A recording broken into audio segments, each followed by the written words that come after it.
Այդ մեծերը ինչ են անելու այդ գումարը, չէ՞։ Այդ ասա։ Վարչապետի գաղափարն էլ այդքան է, ինչ ասեմ։ Սխալաս, չէ։ Ես համամիտ չեմ։ Ասմա էլի, ոնց կարա ճիշտ լինի, ասմա։ Ոնց մենք ուրեմն հետ մարդ չենք, հա, չգիտենք ինչի վրա պետք է ծախսենք։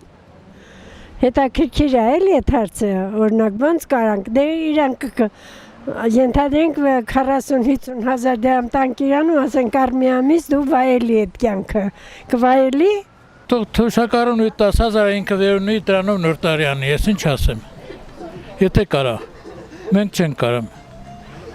Երևի մեր հնարավորությունը դար չկախել չունենք, ինքը շատ ունի թողանի։ Իհարկե սխալ է։ Երբ որ ինքը կլինի թոշակառուների վիճակում, այս շատ լավ կհասկանա։ Դա մեզ չի ասնում ըսկի, խեղճ թոշակառու։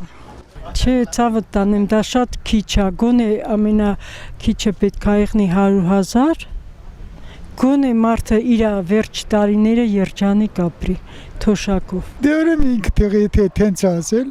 ինքը այդքան գումարով եթե կարա անի, թողանի։ Դե իհարկե ես քեզ մի բան ասեմ, ինքը գիտի ինչի վրա ծախսի, որովհետև դու գիտեք ինչ, վարչապետի աշխատակազմը ու Երևանը մեր նստածները բոլորը միլիոններ են ստանում։ Ճիշտ է, միլիոնները իմանում են ինչի վրա ծախսեն, բայց 10,000 դրամը չեն իմանա ինչի վրա ծախսեն, որովհետև կոպեկ հաշվում են, թե ոնց անեն, որ բավարար իրանց։ Սա կգնա մեր շնորհքով, մարդ կգա,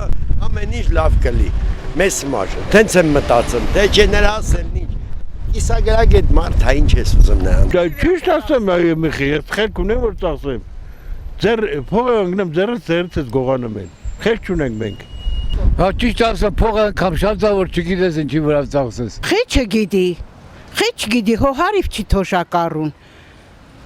Զորի կոմունալ տա, բայց մարդն էլ ինչով ապրի։ Կտորհացի փողն էլ չի հերիքանում, հլանստի հաշվարկանի 36,000 դրամով դնեն իրա ձեռը թող գնանի ապրի։ Թորներ ունենք, երեխեք ունենք, ոնց ինչի վրա, մեր վրա։ Դե վարչապետը ինքը իր տեղը տակա եւ ամեն ինչը նորմալ օգտվում է։ Թող բարձրացնեն թոշակառուն հետո կտեսնենք, կիմանա թե չի իմանա, ինչի վրա կծախսի։ Թոշակառուի համար ամեն կոպեկն էլ պետք է որ ունենա իրան։ Դե ինքն իր վրա է գնում էլի։ Ինքն իր վրա է գնում, ինքը չգիտի իր փողերը ոնց է ծախսում, մենք փաստորեն գիտենք։ Երբեք էլ գումարն ավել չի լինում, կներեք